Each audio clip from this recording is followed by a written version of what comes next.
Hey everybody, JC the Sniper again, and this is going to be just a little short review video on the Buck Sekiden. And this is a knife that's no longer in production, but it's kind of cool. So I just thought I'd talk about it a little bit and see what you guys think about it. So here we go. First of all, philosophy of use for this knife. It's going to be just an EDC knife, no clip on it. Not made to, grip real well. It's fairly small, 2-inch blade, so it's not going to be used for anything tactical or any sort of heavy utility work. It's just an EDC blade for simple cutting tasks, just any sort of little cutting tasks you might have. So that's it for POU. Size and weight. This knife is really light. I think this knife is about 2.5 ounces. I'm pretty sure it's under 3 ounces. I don't know the precise specifications for it because they're not, well, I didn't look too hard, but you can't get manufacturer specs on it anymore because it's not produced. So it's kind of hard to find. But anyway, it's a very light knife. And size, it has 2-inch blade. And it has 2 of them, which is kind of cool. So it has 2 2-inch blades. This one is a combo edge, has a very short run of straight edge there, and then serrations. And then the other side is just a straight blade, just a straight edge 2-inch blade.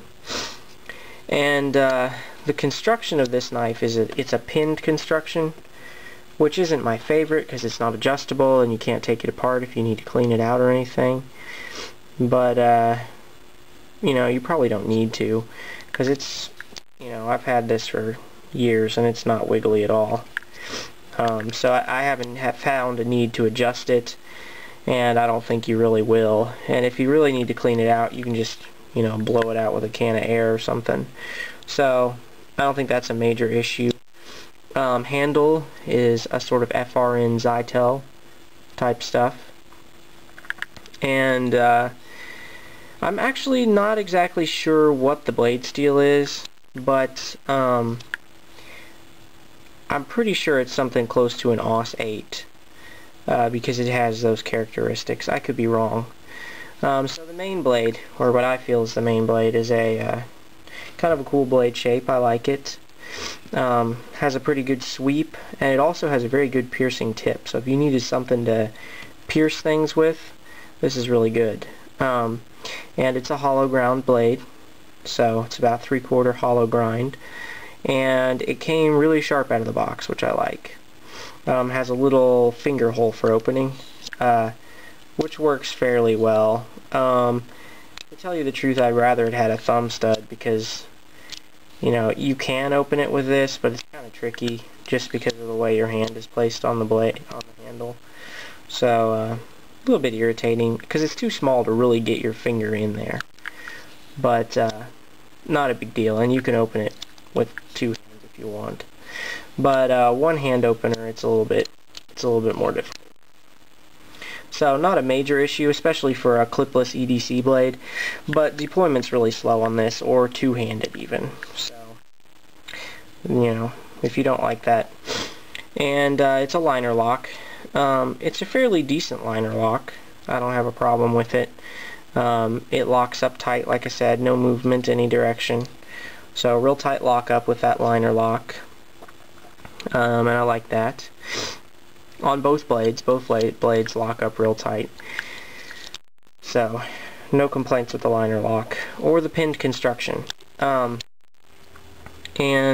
of course, the secondary blade does have the same difficulty opening because of the way the thumb hole is designed. So, I don't know. I don't care for that, but it's not a major issue once again. So the FRN handle is pretty good. You don't really get a whole lot of traction on it. There's no jimping of any kind anywhere along the back or the underside of the knife. And it's, this is a fairly grippy material. The way it's like really finely textured. Almost just a matte, but there's very fine texturing in there. And it's actually not bad for grip, but not real grippy, and if your hands were sweaty, it'd be slick. So, but for what you're going to do with this, it's not a problem. It just lays right in your palm pretty nicely, and it's, you know, just a little tiny maneuverable blade that you can use for small cutting tasks. You know, you need to cut a bale of hay open or something like that. Nothing serious you're going to be doing with this.